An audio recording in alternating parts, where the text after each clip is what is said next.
Well, late last year, Ancestry released their Pro Tools, which really are not aimed at professional genealogists.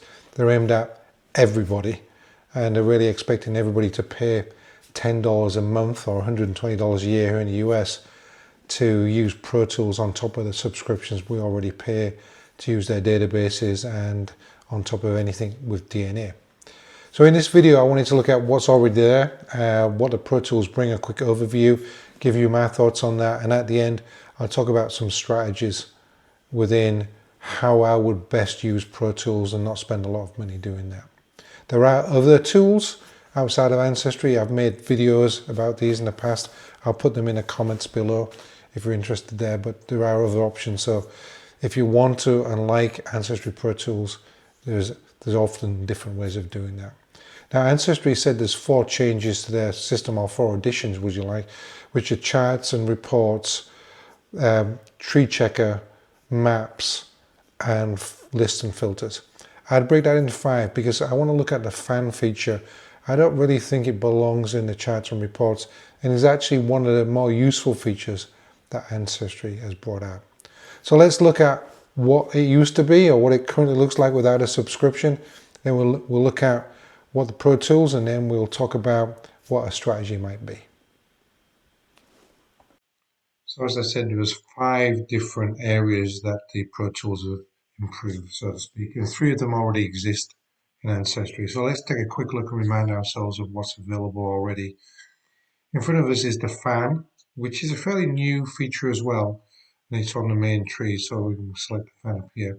This is one of my workshop trees. This is Elvis Presley, a very small tree, very basic fan, 5 levels. It shows maternal, paternal. I can click on people's profiles from here. I can also see potential relatives, and visually I can see where I need to do some work. So the fan's very useful. In this area, it was a great addition from Ancestry as well. From this screen, I can actually go and look at some of the people I have. I can find people in my tree. I can filter people by different tags here. This one was a brick wall, so we can actually see who's on a brick wall. Let's filter this again by brick wall.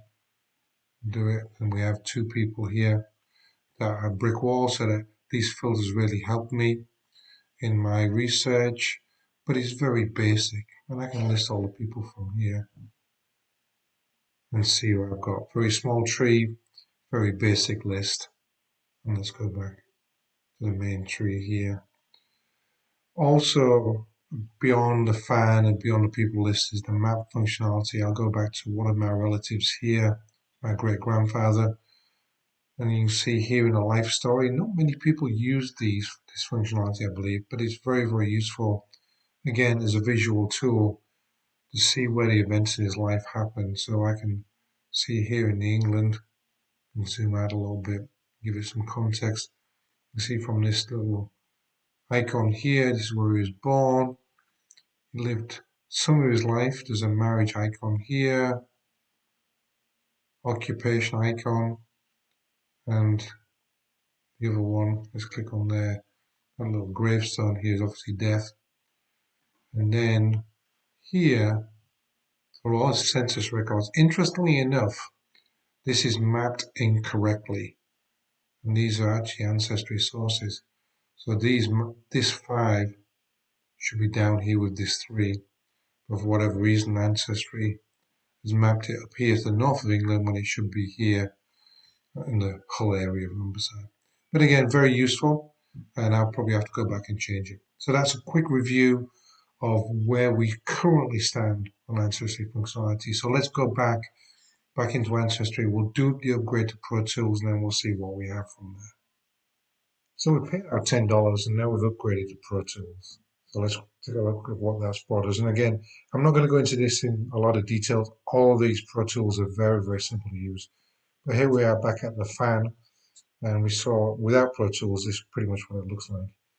And one of the reasons I pulled fans out of their charts and reports is because I think it does stand alone. It's one of the more useful features it's brought. So over here, one we've upgraded, we have a thing called fan settings. And I can change the levels, which is very useful. I add another level. In fact, I can add a 7th level here as well if I wish to. And not only that, I can actually view my file in a number of different ways. And so I can look at it by the amount of hints, and we can see there's actually a color bar chart over here, darker the green, the more hints. So looking at this, I can go, wow, Amelia Morley has now got a lot of hints. Let me go and look at her, or Frederick George. And I can do the same on photos and sources. So that's a very useful feature, and obviously seen as a very good big upgrade. Okay, so talk about charts and reports, a lot less functionality there. So let me just step back over to a tree I showed earlier, which is the Elvis Presley tree. That's part of my demo system.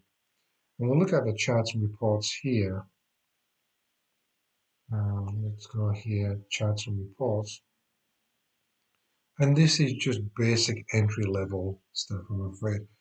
Pretty much 99% of any software for family history and family trees that you would download would come with this, and much more in charts and reporting. So very basic, descendants, ascendants, and register, and family group sheets, which have been around for a while. So it's there. If you don't have any access to any of the systems, it's useful, but I would reckon that many people are already using much more robust reporting tools. But they have improved the map functionality significantly. So let's slip back over to maps. And remember, I looked at map here by an individual, and now let's look at maps by a family. And again, the beautiful thing here that they've done is now I can map on filters instead of just by people. So let's zoom in into this small tree.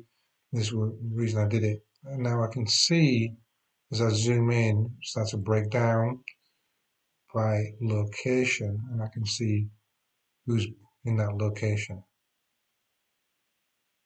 And if there's more than one person, you can see them pop over here on the right.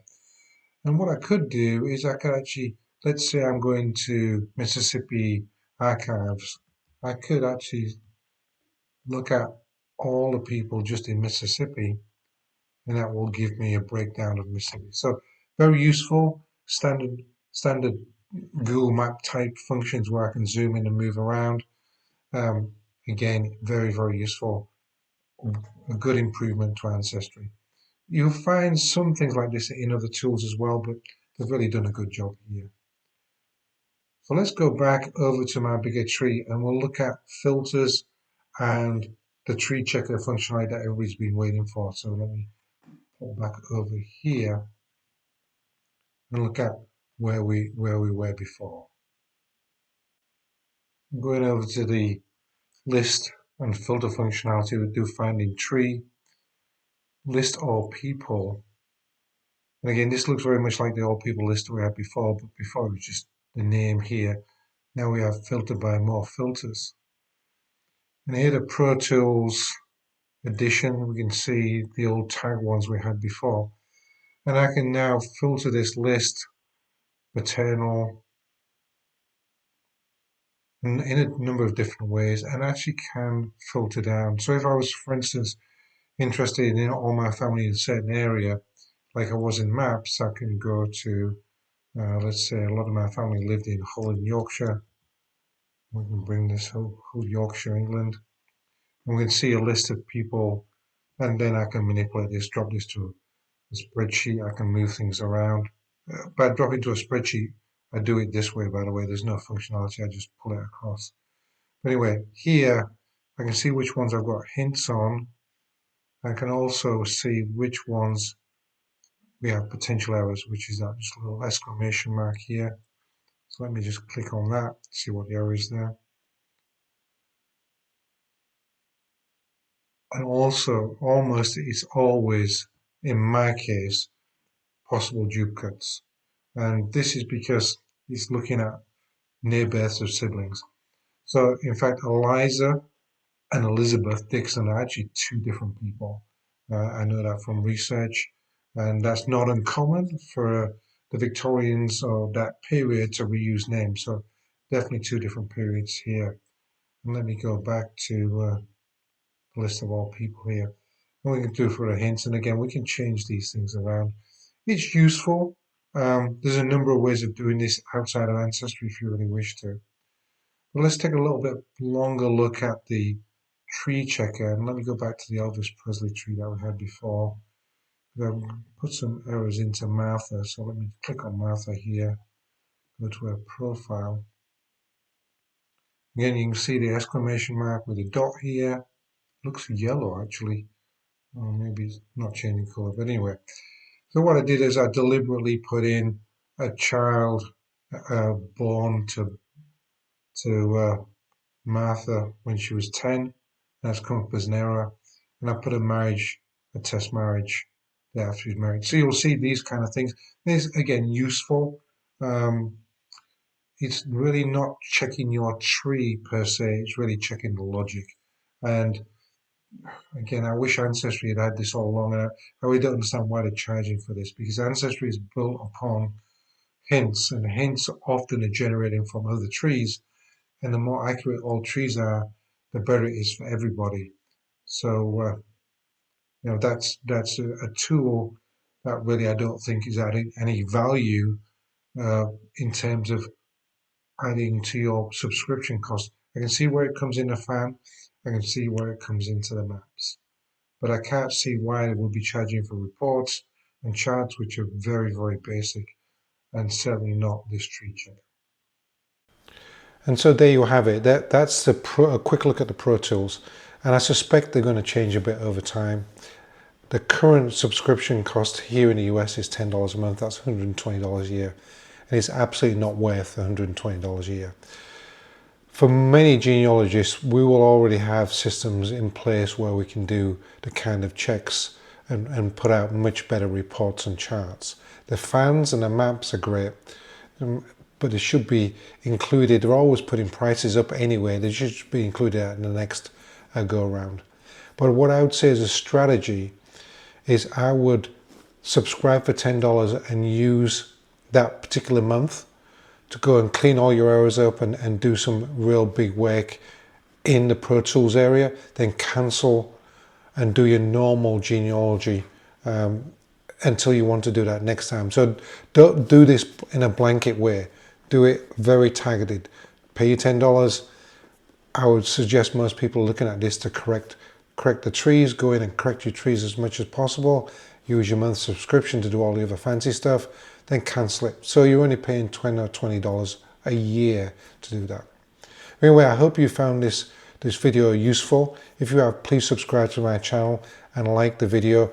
It will help others that are looking at Pro Tools and similar things on my channel find this information. So have a great day and look forward to the next video.